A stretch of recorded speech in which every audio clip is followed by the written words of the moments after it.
Hello শিক্ষার্থী বন্ধুরা, রেলে যারা অ্যাপ্রেন্টিস করে তারা কত টাকা স্যালারি পায় এবং সেই টাকা কি সারা মাস চলা যায়?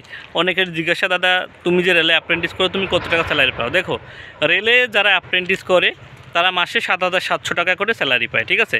এবার যারা ব্যাংকে অ্যাপ্রেন্টিস করে বা যারা নেভিতে অ্যাপ্রেন্টিস করে, বিভিন্ন সেক্টরে কিন্তু অ্যাপ্রেন্টিস করা যায়, তাদের স্যালারি আলাদা আলাদা। তবে যারা রেলে শুধুমাত্র অ্যাপ্রেন্টিস করে তারা কিন্তু মাসে 7,700 টাকা করে স্টাইপেন্ড পায়, এটাকে স্যালারিও বলে না, ঠিক আছে। এবার এই 7,700 টাকায় তোমার কিন্তু সারা মাস চলতে হবে।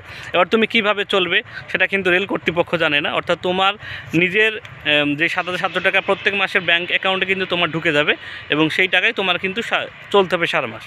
তবে আমি সাউথ ইস্টার্ন রেলে খড়গপুরে অ্যাপ্রেন্টিস করছি, আমার কিন্তু প্রত্যেক মাসে কিন্তু 5,000 টাকায় কিন্তু আমার কমপ্লিট হয়ে যায় থাকা খাওয়া দিয়ে। আমরা 3 জন এক রুমে থাকি, প্রত্যেক রুমের রুমমেট ভাড়া দিতে হয় 1500 টাকা রুম ভাড়া, এবং থাকা খাওয়া দিয়ে মোটামুটি আমার 5,000 টাকায় কিন্তু এক মাস চলে যায়, ঠিক আছে। বাদ বাকি টাকাটা আমার সেভ হয়। এবার তুমি যেমনভাবে খরচা করবে, তুমি যেমনভাবে চলবে সেরকমভাবে তোমার লাগবে। তবে তুমি যেখানেই তুমি অ্যাপ্রেন্টিস করো না কেন, যে টাকাটা দেয় সেই টাকায় তোমার পুরো মাসটা চলে যাবে, তোমার বাড়ির থেকে কিন্তু কোনো টাকা নেওয়া লাগবে না, ঠিক আছে। এবার বলি, রেলের অ্যাপ্রেন্টিস যারা করে তারা কিন্তু বাড়তি কোনো ইনকাম করতে পারবে না, ঠিক আছে। যেমন তুমি যদি কোম্পানিতে অ্যাপ্রেন্টিস করো সেখানে কিন্তু বাড়তি কাজ করলে তোমাকে যেমন ওটি দেওয়া হয়, কিন্তু রেলে কিন্তু এমন কোনো সিস্টেম নেই। তুমি যা কাজ করবে তোমার কিন্তু বাড়তি কোনো কাজ করলে, তুমি যদি বাড়তি কাজ করো, মনে করো তুমি আজকে যে ডিউটি টাইম হয়ে গেছে তারপরেও তোমার 4-5 ঘন্টা অফিসে কাজ করিয়েছে, তার জন্য তোমাকে এক্সট্রা ছুটি দেয়, ঠিক আছে। অর্থাৎ তুমি কালকে অফিসে আসবে না, তারপরেও কিন্তু তোমার প্রেজেন্ট দিয়ে তোমাকে কিন্তু কালকের রেস্ট থাকবে তুমি রুমে, কিন্তু তুমি কালকের পেমেন্টটা তুমি পেয়ে যাবে, এরকম সিস্টেম। কিন্তু কোনো ওটি বা কোনো বাড়তি টাকা তুমি পাবে না, ঠিক আছে। যে 7,700 টাকা দেওয়া হয়, এই 7,700 টাকায় তোমাকে কিন্তু পুরো মাসটা চালাতে হবে, ঠিক আছে। আর এই বেতন কিন্তু প্রত্যেক মাসেই কিন্তু ব্যাঙ্ক অ্যাকাউন্টে কিন্তু নিয়ম মাফিক ঢুকে যায়, ঠিক আছে।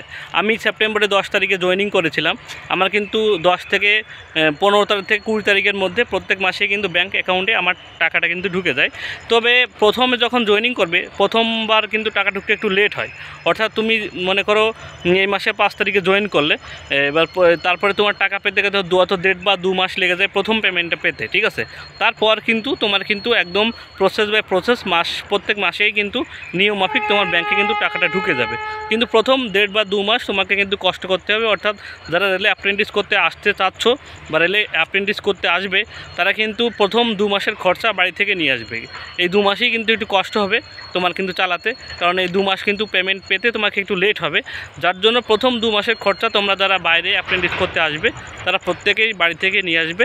বাদ বাকি 2 মাস পরে কিন্তু তোমার আর সমস্যা হবে না, কারণ তখন প্রত্যেক মাসে মাসে তোমার কিন্তু ব্যাঙ্ক অ্যাকাউন্টে তোমার কিন্তু মাসে টাকাটা ঢুকে যাবে, ঠিক আছে। আশা করি সবাই বুঝতে পেরেছো কত টাকা রেলে অ্যাপ্রেন্টিস করলে পাওয়া যায়। এই ছোট্ট ভিডিওর মাধ্যমে তোমাদের জানিয়ে দিলাম। আর যদি অন্য কোনো ইনফরমেশন জানার থাকে সে অবশ্যই কমেন্ট বক্সে জানিও, আমি কমেন্ট বক্সে উত্তর দিয়ে দেবো। এবং ভিডিওটি ভালো লাগলে অবশ্যই একটা লাইক কমেন্ট শেয়ার করো।